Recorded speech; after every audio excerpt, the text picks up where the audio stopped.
This is HOA Storytime Central. I watched the chain rattle, and she watched me panic. I am calling security right now.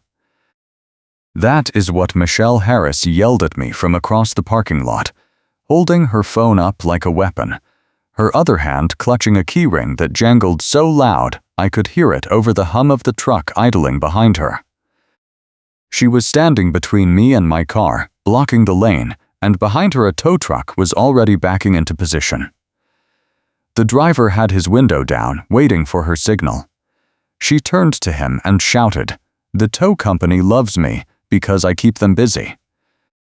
I work as a park ranger for the Bureau of Land Management, which means I value quiet and rules that make sense. I had just finished a 12-hour shift in the desert outside Las Cruces, New Mexico, and all I wanted was to park in my own driveway, check on my father, and sleep. Instead, I was standing in the late afternoon heat, watching Michelle Harris try to have my car towed for a violation I did not commit. The air smelled like rain from a storm that had blown through an hour earlier, leaving puddles in the street and a few scattered tools someone had left on the curb. The sun was out now, casting hard shadows across the pavement, and Michelle was standing right in the middle of one, her face locked in a grin that made my stomach tighten. "This is Magnolia Heights Village Association," she said, stepping closer. "We have rules. You parked in a guest spot without a guest pass.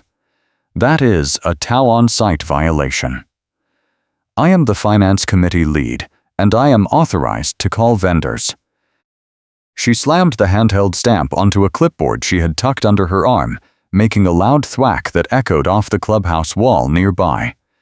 The security guard, who usually sat near the gate, was hovering by the clubhouse door, watching, but not moving. I pulled my car key fob out of my pocket and held it up. "I live here," I said. "This is my assigned spot. I have the decal on my windshield." She shook her head, hair swinging. "Your decal is crooked. That means it is tampered with. I am treating it as invalid." The tow driver leaned out his window. "Lady, you want me to hook it or not?" Michelle turned and waved him forward. "Yes." "Hook it.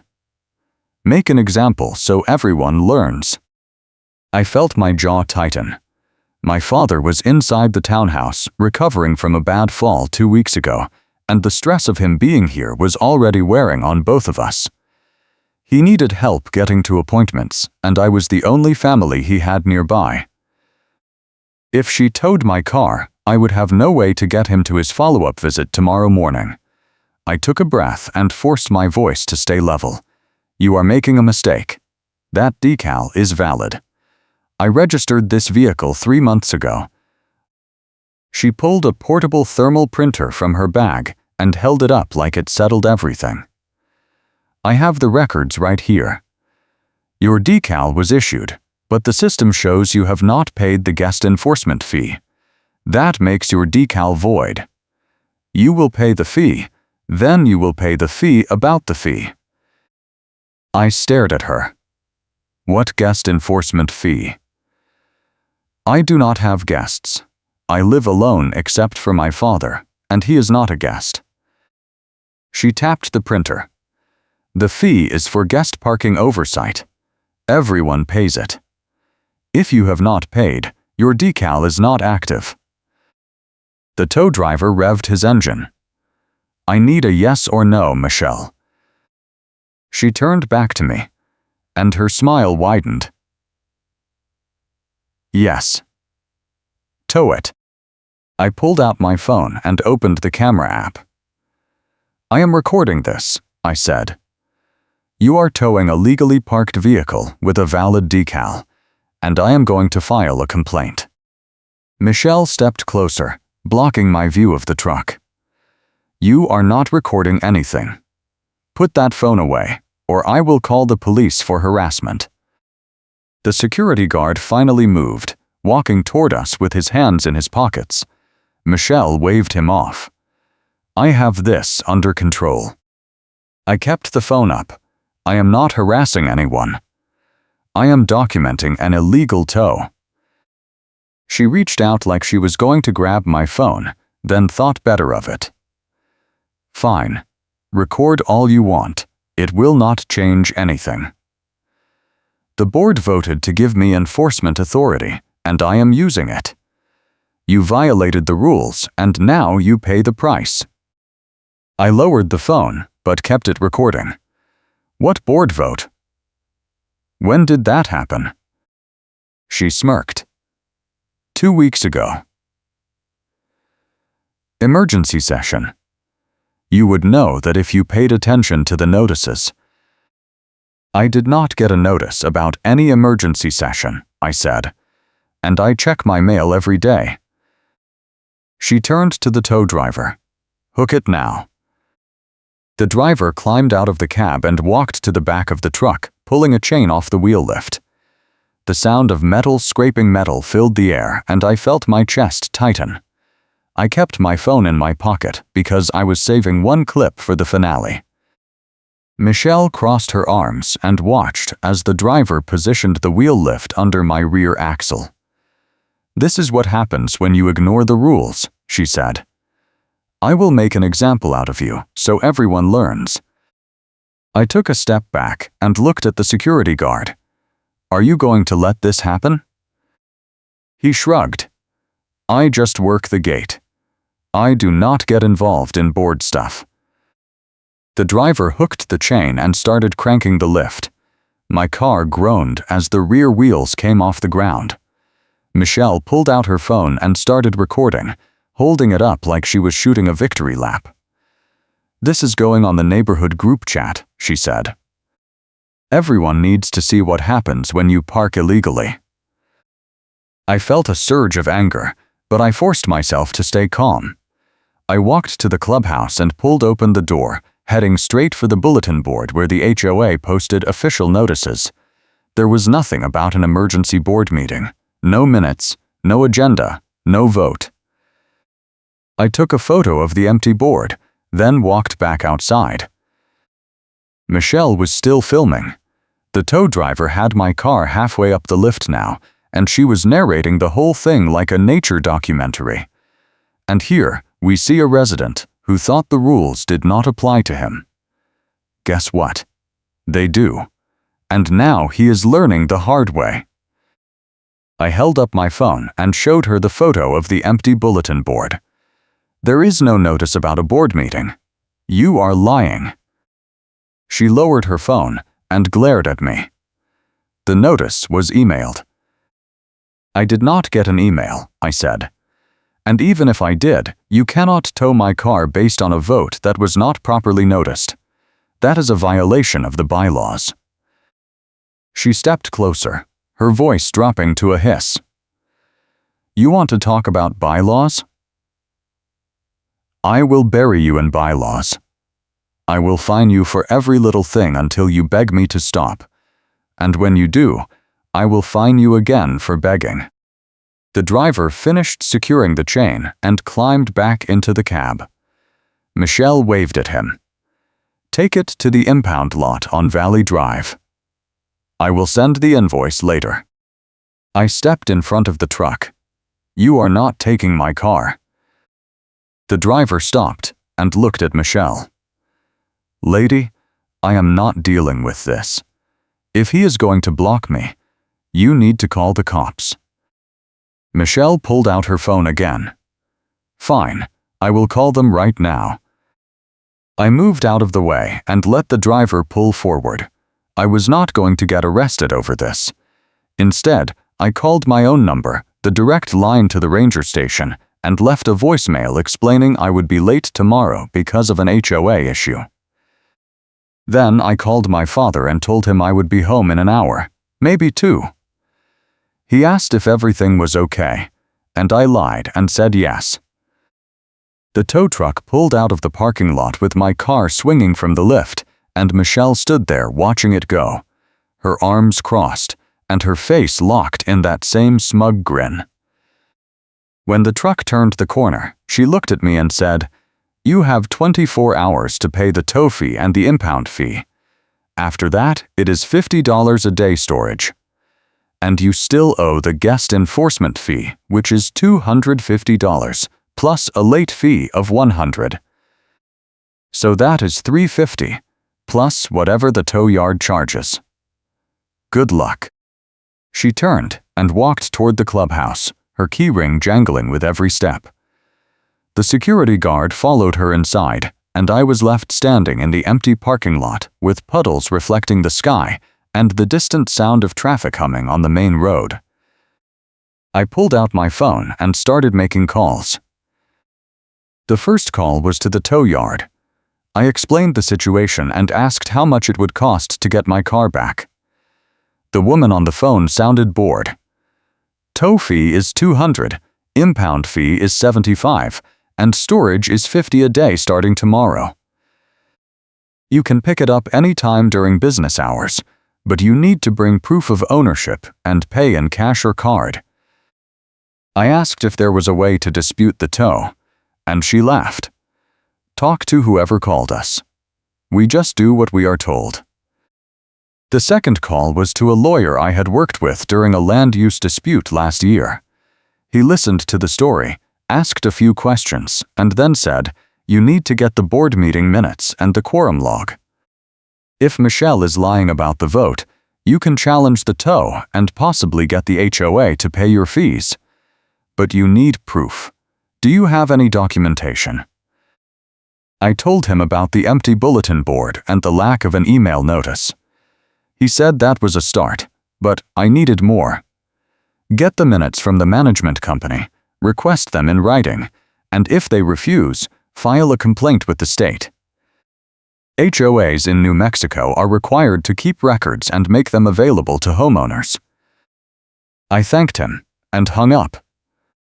Then I opened my email and started drafting a formal request to the management company, Magnolia Heights Village Association, asking for copies of all board meeting minutes from the past 3 months, the quorum log for the emergency session Michelle mentioned, and the current enforcement policy.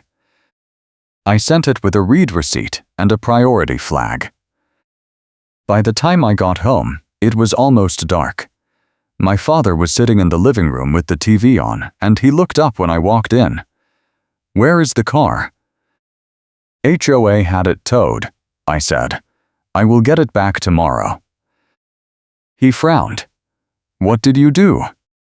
"Nothing. They are claiming I did not pay some fee I have never heard of, and they used that as an excuse to tow me. It is a shakedown." He shook his head. "You need to be careful with these people. They have too much power." "I know," I said. "I am working on it." That night, I could not sleep. I kept replaying the scene in my head, Michelle standing there with her thermal printer, the tow driver hooking the chain, the security guard doing nothing. I thought about my father and the appointment tomorrow, and I realized I would have to borrow a car or call a ride service, which would cost more money I did not have. The whole thing felt like a trap, and I was stuck in the middle of it. Around 2 in the morning, I heard a noise outside. I got up and looked out the window, and I saw Michelle walking through the parking lot with a handheld label maker in one hand and a flashlight in the other. She stopped at 3 different cars, pressed something onto each windshield, and then walked back toward her townhouse. I grabbed my phone and started recording from the window, keeping the angle tight so I could see her face and the label maker. She did not notice me watching. The next morning, I walked through the parking lot and checked the cars she had tagged. Each one had a sticker on the windshield with a printed violation notice. The stickers were not official HOA forms. They were homemade labels with text that said things like unauthorized parking and tow on site. I took photos of all 3, making sure to capture the label maker marks and the lack of any official seal or signature. Then I drove to the tow yard in my father's old pickup truck, which he had left parked on the street when he moved in. I paid the fees in cash, got my car back, and drove straight to the management company office. I walked in with a folder full of printed emails, photos, and notes, and I asked to speak to the property manager. The receptionist told me the manager was not available, but I could leave a message. I said I would wait. She sighed and picked up the phone, and 5 minutes later a man in a polo shirt came out and introduced himself as Derek, the site manager for Magnolia Heights. I handed him the folder and said, I need to file a formal complaint about Michelle Harris and the towing incident yesterday. She claimed there was a board vote authorizing her to call tow vendors, but there is no record of that vote, and she has been placing unauthorized stickers on vehicles in the middle of the night. Derek opened the folder and flipped through the photos. He looked uncomfortable. I will need to review this with the board president. Who is the board president? I asked. Michelle Harris, he said. I felt my stomach drop. She is the president and the finance committee lead? He nodded. She was elected last year. She handles most of the day-to-day enforcement. I leaned against the counter. Then who do I complain to? He shifted his weight. You can file a complaint with the board, but Michelle will see it. Or you can request a hearing with the full board, but that takes 30 days to schedule. I do not have 30 days, I said. She is targeting me, and she is escalating. She towed my car yesterday, and last night she was putting stickers on vehicles without authorization. I have video of her doing it.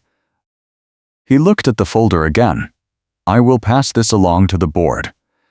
But I cannot promise anything. I took the folder back. I will file a complaint with the state then. And I will copy you on it. He held up his hands. Look, I am just the property manager. I do not make the rules. If you have a legal issue, you need to talk to a lawyer. I walked out of the office and sat in my car for a minute, trying to figure out what to do next. My phone buzzed, and I saw a notification from the neighborhood group chat. Someone had posted a screenshot of Michelle's video from yesterday, with the caption, "This is what happens when you ignore the rules. Tow truck justice." The post had 23 reactions, most of them laughing emojis. I scrolled through the comments. A few people were defending me, saying the tow seemed harsh, but most were siding with Michelle. One person wrote, "If you do not like the rules, move." Another said, "Michelle is just doing her job. People need to stop whining." Then I saw a comment from someone named Lisa, who I recognized as the woman who lived 2 doors down from me. She had always been friendly, waving when we passed each other in the parking lot. Her comment said, "This is not okay. Michelle has been targeting people she does not like, and the board is letting her get away with it. Someone needs to stop her." I sent Lisa a direct message. "Can we talk?" She replied within a minute. "Yes. Come by tonight. I have something you need to see."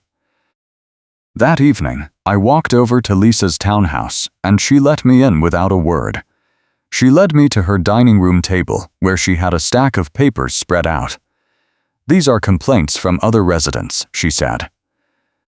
"Michelle has been towing people, fining them for made-up violations, and threatening them if they push back. I have been collecting these for 6 months, but no one wants to go public because they are afraid she will retaliate." I looked through the papers. There were at least 15 complaints, all describing similar tactics: fake fees, retroactive fines, tow threats, and late-night harassment. One person had been fined $300 for parking a work van in their driveway overnight. Another had been towed for having an expired guest pass, even though they did not have any guests. A third had been charged a special assessment fee that was not in the bylaws. "Why have you not taken this to the board?" I asked. Lisa shook her head. "Michelle is the board. The other 2 members are her friends, and they vote however she tells them to. We tried to call a special meeting last year, but she blocked it. She claimed we did not have enough signatures, even though we had 30. If you are enjoying this story, hit like and subscribe so you never miss another HOA nightmare that proves the rules can be weaponized when the wrong person is in charge. I took photos of every document Lisa gave me, and I added them to my folder. Then I asked her if she would be willing to testify at a hearing, and she said yes. But she warned me that Michelle would fight back, and it would get ugly. I know, I said. But I do not have a choice. She is not going to stop. Over the next week, Michelle escalated. She posted another video in the group chat, this time showing a close-up of my car with the decal circled in red marker. The caption said, "Tampered decal alert. This resident is under investigation for permit fraud." The post got 50 reactions and the comments were brutal. People were calling me a scammer, a rule breaker, and worse. Then she sent me a formal notice via certified mail. The notice said I owed $750 in fines, fees, and penalties, due within 10 days. If I did not pay, the HOA would place a lien on my property. The breakdown included the guest enforcement fee, a late fee, an administrative fee, a compliance review fee, and a special hearing fee. None of these fees were listed in the bylaws. I called the lawyer again, and he said I needed to respond in writing, disputing every fee and demanding proof. He also said I should file a complaint with the New Mexico Regulation and Licensing Department, which oversees HOAs in the state. I did both. I sent a certified letter to the HOA management company, copied Michelle and the board, and attached all the evidence I had collected. Then I filed the state complaint, including Lisa's documents and the video of Michelle placing stickers at night. 2 days later, Michelle showed up at my door. She was holding her thermal printer and a clipboard, and she had the security guard standing behind her. "I need to inspect your unit," she said. "There have been reports of unauthorized modifications." I stood in the doorway and blocked her view inside. "What modifications?" She waved the clipboard. "Window tinting. Unapproved landscaping. Possible structural changes. I need to see inside to verify compliance." I shook my head. "You are not coming in without a warrant or written notice. And there are no modifications. My windows are not tinted, I do not have a yard, and I have not touched the structure." She stepped closer. "If you refuse to cooperate, I will fine you for obstruction. That is another $500. "Fine me," I said. "I will add it to the list." She turned to the security guard. "Make a note that he refused entry." Then she looked back at me and said, "You are making this so much harder than it needs to be. All you have to do is pay the fees, follow the rules, and stop causing trouble. But instead, you want to fight. Fine. I will make sure you regret it." She walked away, and the security guard followed her. I closed the door and leaned against it, feeling my heart pounding. My phone rang, and I saw it was my supervisor at the ranger station. I answered, and he said, "Hey, I got your message about the HOA thing. Is everything okay?" "Not really," I said. "They are trying to fine me out of my home, and I am spending all my time dealing with it instead of working." He paused. "Do you need to take some leave?" "I might," I said. "My father has a doctor appointment tomorrow, and I do not know if I can make it if this keeps escalating." He told me to let him know if I needed time off, and we hung up. I sat on the couch and tried to think of a way out, but every option felt like it led to more conflict. I could pay the fees and move on, but that would just encourage Michelle to target someone else. I could fight, but that would take months and cost more money than I had. I could move, but that would mean letting her win. That night, my father came into the living room and sat down next to me. "You look like hell," he said. "I feel like hell," I said. "This HOA thing is out of control." He nodded. "When I was your age, we did not have HOAs. If someone had a problem with you, they came to your door and you worked it out. Now everyone hides behind rules and committees and threatens to sue. It is cowardice." I told him about the fees, the tow, the stickers, and the inspection threat. He listened without interrupting, and when I finished, he said, "You need to find her weakness. Everyone has one. Figure out what she is afraid of, and use it." I thought about that for a long time. What was Michelle afraid of? She had the board, the management company, and the security guard on her side. She had the tow vendor on speed dial. She had the neighborhood group chat backing her up. But she also had a problem. She was overconfident. She believed the rules protected her, and she was not being careful. The sticker video, the fake fees, the unauthorized inspection demand, they were all evidence of someone who thought they were untouchable.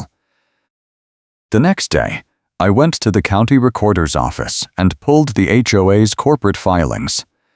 I found the original bylaws, the amendments, and the board election records.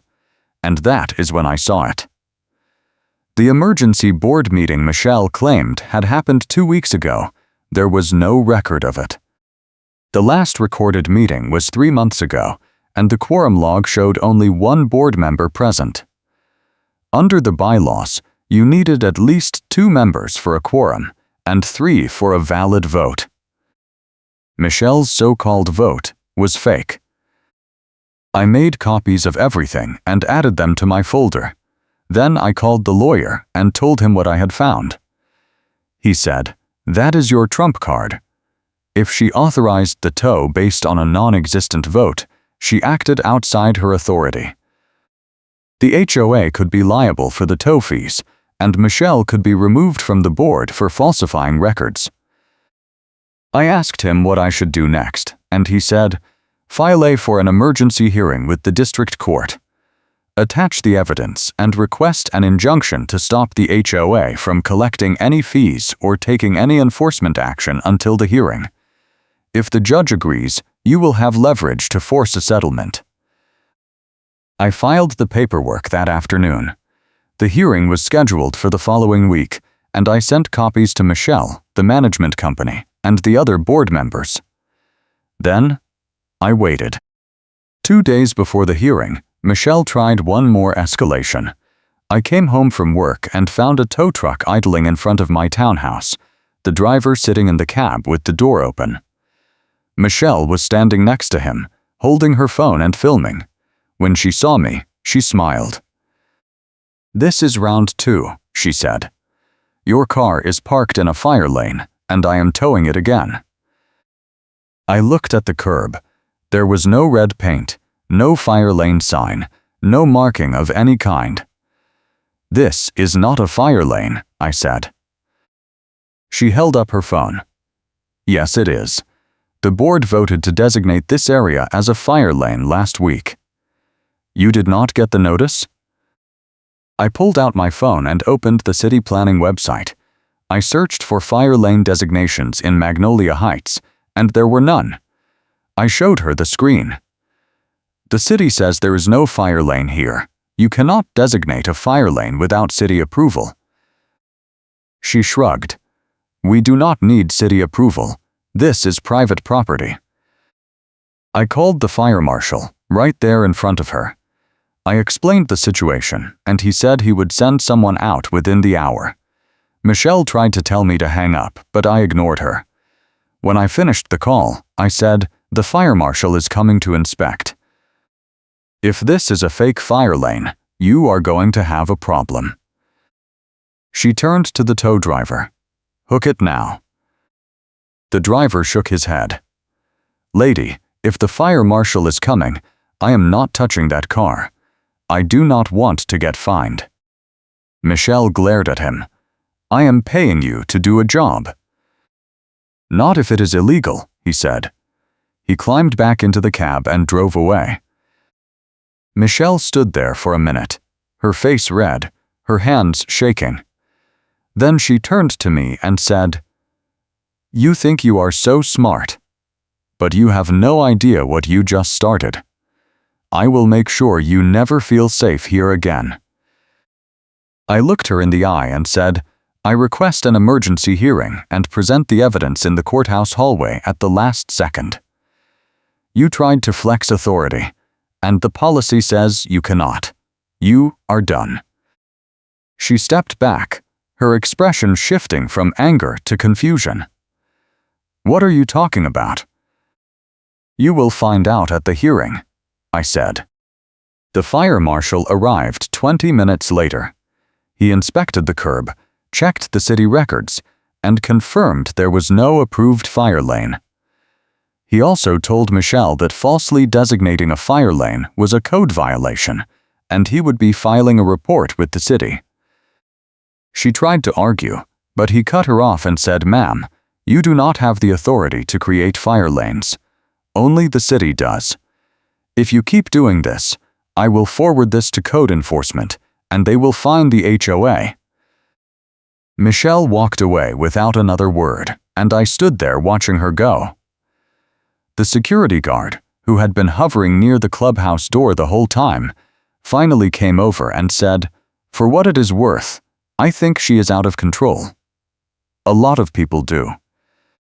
But no one wants to say it because they are scared. I nodded. I am not scared anymore. The hearing was held in a small courtroom downtown. I arrived early with my lawyer and we set up our evidence on a table near the front. Michelle showed up 10 minutes late with Derek, the property manager, and one of the other board members. She looked calm, but I could see the tension in her shoulders. The judge called the case, and my lawyer stood up.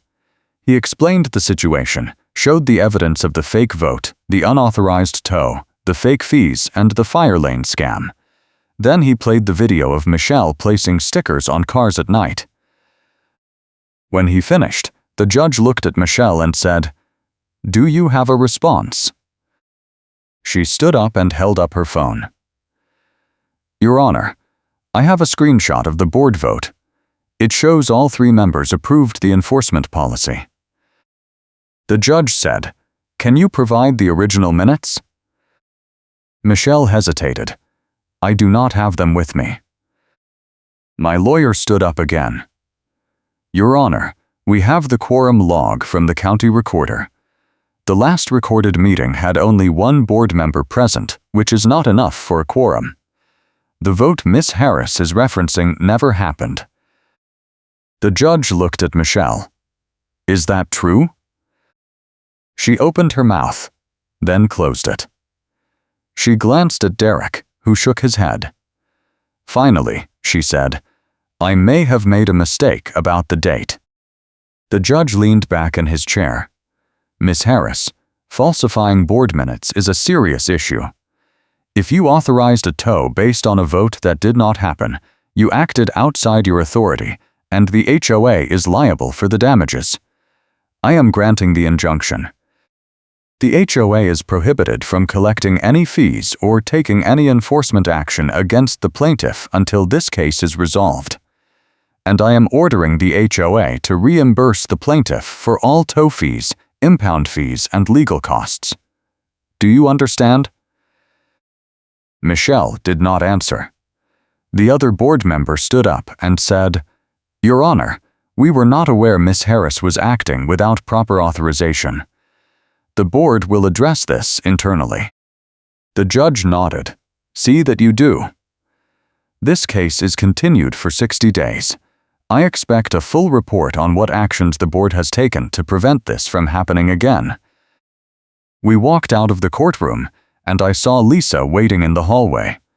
She smiled and said, "You did it." I shook my head. "Not yet. But we are getting there." Over the next week, the board held an emergency meeting. Michelle was removed as president and placed on probation. Derek issued a formal apology to me and the other residents who had been targeted, and the board adopted an emergency policy that requires 2 signatures and documented proof before any tow can be ordered. The fake fees were refunded, and the HOA paid my filing fees to end the fight. Michelle tried to appeal the decision, but the other board members refused to support her. She resigned a month later, and the neighborhood group chat exploded with comments. Some people were celebrating, but others were defending her, saying she had been trying to keep the neighborhood safe. Lisa posted a long message thanking everyone who had supported the complaint, and she encouraged people to stay involved in HOA decisions so this would not happen again. I never saw Michelle again after the hearing. I heard she moved out of Magnolia Heights a few months later, and someone else took over as finance committee lead. The new president is a retired teacher named Mr. Carter, and he has been working to clean up the bylaws and make the enforcement process transparent. He reached out to me personally and apologized for what happened, and he asked if I would be willing to serve on the compliance committee. I said yes. My father is doing better now. His doctor cleared him to drive again, and he is starting to talk about moving into his own place. I told him he can stay as long as he needs, but he says he does not want to be a burden. I think he just wants his independence back, and I understand that. The tow vendor Michelle used lost their contract with the HOA after the fire marshal filed his report. It turned out they had been working with Michelle for months, taking kickbacks on every tow they did. The city fined them, and they shut down a few weeks later. A tow vendor refused to act without proper authorization, and that was the moment everything started to unravel for Michelle. One night, I was sitting on my porch when Lisa walked over and sat down next to me.